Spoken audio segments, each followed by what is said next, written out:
All right, in this video, we're going to talk a little bit more in depth about DNA replication. In the last video, we talked about kind of the research that supported the idea that DNA replication is semi-conservative, but we didn't talk about the actual process. So we need to jump in and talk about the process in the next couple of videos. So again, Watson and Crick worked out the process. It was supported by research from Messelson and Stahl. Again, just a couple reminders about the structure of DNA, because that's going to be important in replication. So first of all, DNA has a direction to it. So one of the things we need to be able to do is we need to be able to identify the carbons, so we number them.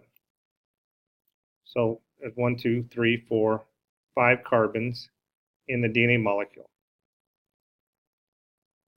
So here's our DNA backbone. Remember, DNA is connected 3' to 5' by a phosphodiester bond. So the backbone is an alternating sugar phosphate backbone. So again, here's the 5' end up here and the 3' end down at the bottom in our picture here. So the two strands are anti-parallel, meaning that they run in opposite directions because of the complementary base pairing. So the strand on the left, 5' at the top, 3' at the bottom. The strand on the right is the opposite. So there's two kinds of bonds in DNA, remember. There's the phosphodiester bonds that connect the sugar and phosphates to make up the backbone, which is a covalent bond, which are strong bonds. And then there are the hydrogen bonds that connect the nitrogen bases in the center. 2 hydrogen bonds for each AT pair and 3 for each GC pair.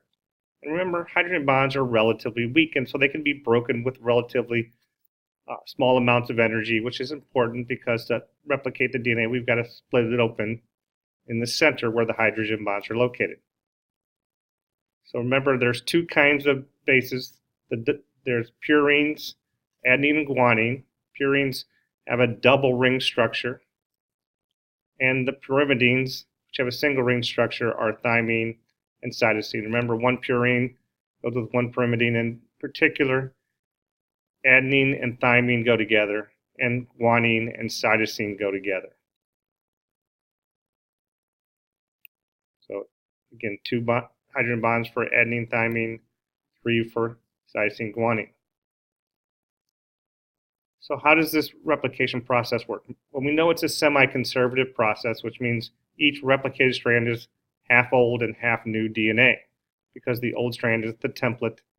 There's an enzyme that reads the old strand, puts in the appropriate complementary base.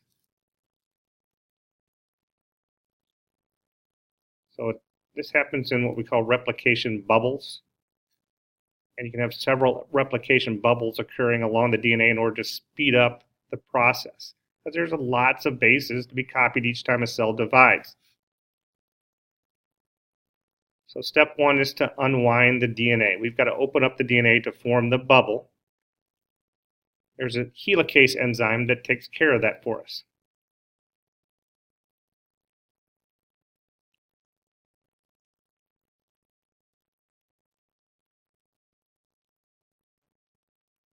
Step 2 is to build the new DNA strand. Read the template, the old strand, add in the complementary bases using an enzyme called DNA polymerase 3, because it was the third polymerase enzyme discovered. So here you can see the process here.